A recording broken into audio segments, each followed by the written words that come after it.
Several weeks from the country's first national election in 24 years, Sudan stands at a crossroads. The election is a major milestone in its comprehensive peace agreement, the CPA. Sudan's government just signed a ceasefire with the main Darfur rebel group, paving the way for a broader peace deal.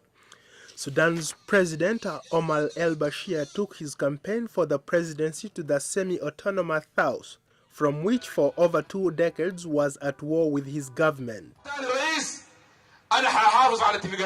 If I'm elected president, I will work to protect the peace for the implementation of the CPA to its last article. If I become president, whether the South separates or not, I will still be with the Southerners. The projects we have promised, we will implement. Sudan's ruling party is under pressure to open up the election to all key participants and make it credible. In Washington, a coalition of prominent religious leaders is calling on the U.S. Congress to support the continuing implementation of the Comprehensive Peace Agreement.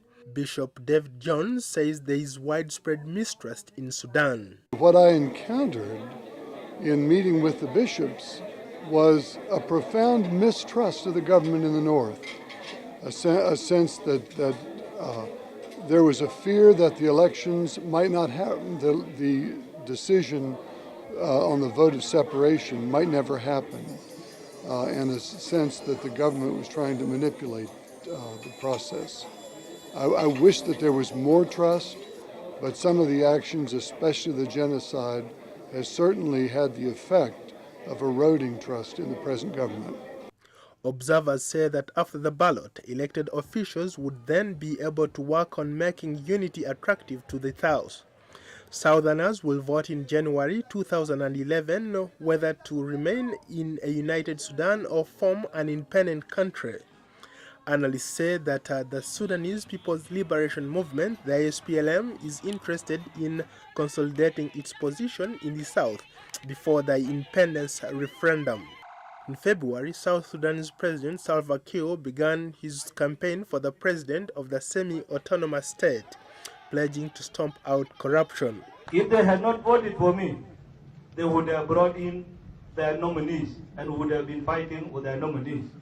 I have only one challenger.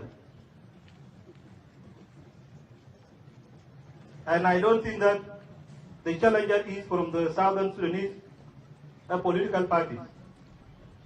Nano, although a Southerner,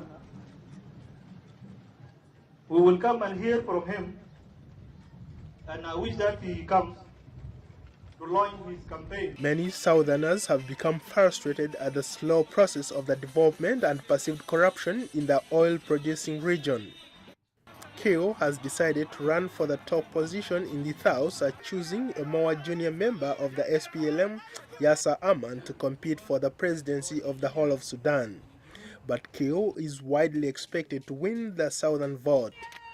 Ndiho, VOA News, Washington.